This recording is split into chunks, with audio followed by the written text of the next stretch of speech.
kerjakan dengan apa tuntutan terhadap saya. Hmm. Biarkan itu jadi dua hal yang terpisah. Oke. Orang minta saya mundur, apapun kasusnya itu sah-sah saja. Dan saya sudah pernah bilang, hidup saya juga nggak terganggu sama sekali dengan itu. Saya masih bisa tidur nyenyak, makan saya tetap enak, saya masih bisa tetap menikmati hidup, nggak terganggu sama sekali. Karena saya sadar betul, posisi political appointee itu jabatan yang nggak bisa kita kunci rapat-rapat di ruang besi manapun. Harus ditaruh di atas meja dan nggak bisa dibawa pulang.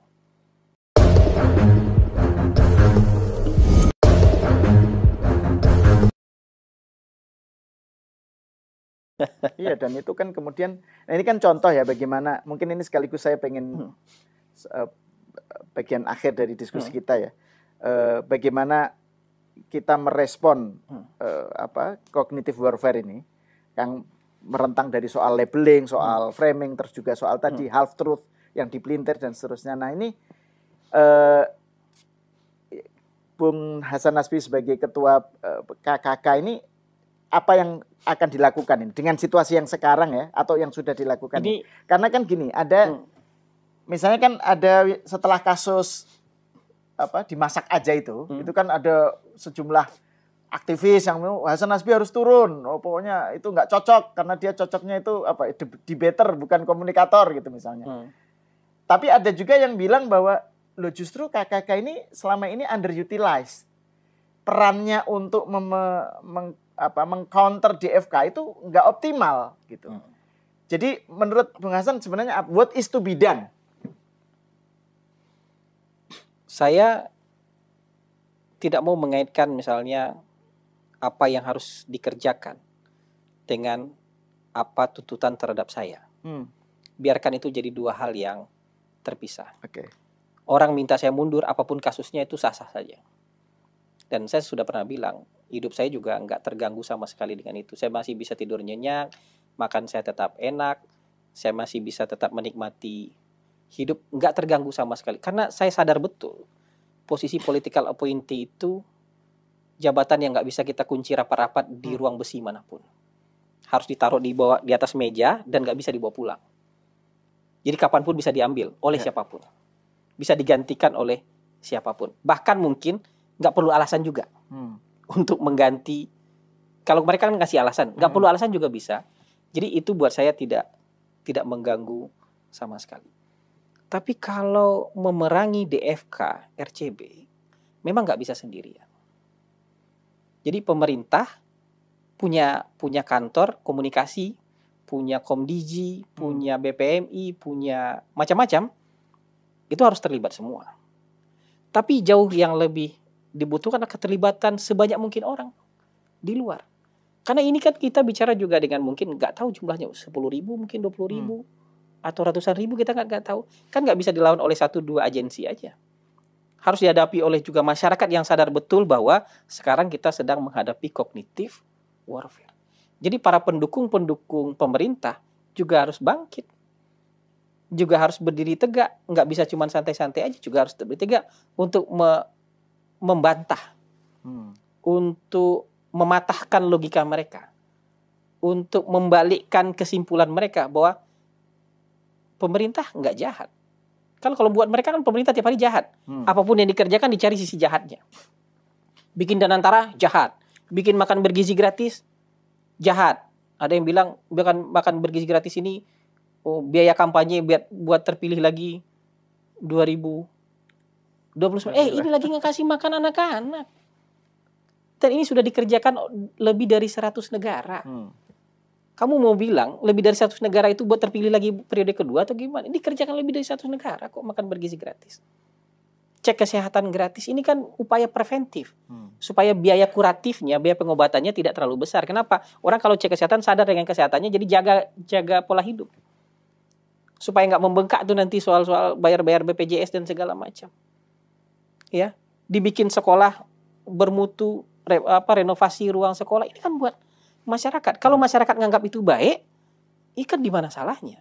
Tapi kalau di framing, ada nih intelektual nih seniornya Mas Hal ini bilang gitu, ini biaya kampanye populis ini untuk biar bisa terpilih lagi di tahun 2024 29 kasih makan bergizi gratis, kasih ini, kasih itu. Ini buat anak-anak Indonesia.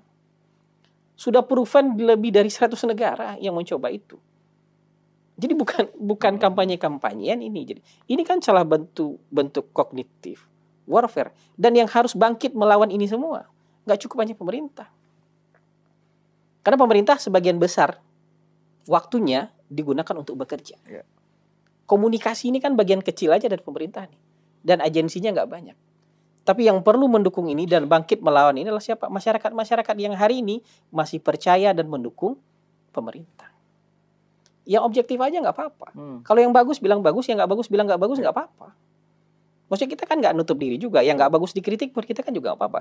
Tapi kalau semuanya dituding untuk kampanye tahun 2029, kampanye populis, ya, atau ini hanya untuk menguntungkan beberapa gelintir kelompok, atau ini pemerintahan jahat, pemerintahan buruk, pemerintahan yang mementingkan diri sendiri, apa-apa. Efisiensi aja yang jelas-jelas baik, di framing negatif coba. Kita mau berhemat nih, nggak mau hambur-hamburkan uang, itu pun di framing negatif. Bayangin tuh dahsyatnya cognitive warfare itu. Bayangin dahsyatnya kayak gitu. Nah, ya siapa yang harus melawannya? PCO sendiri nggak mungkin. Komdigi berdua dengan PCO nggak mungkin.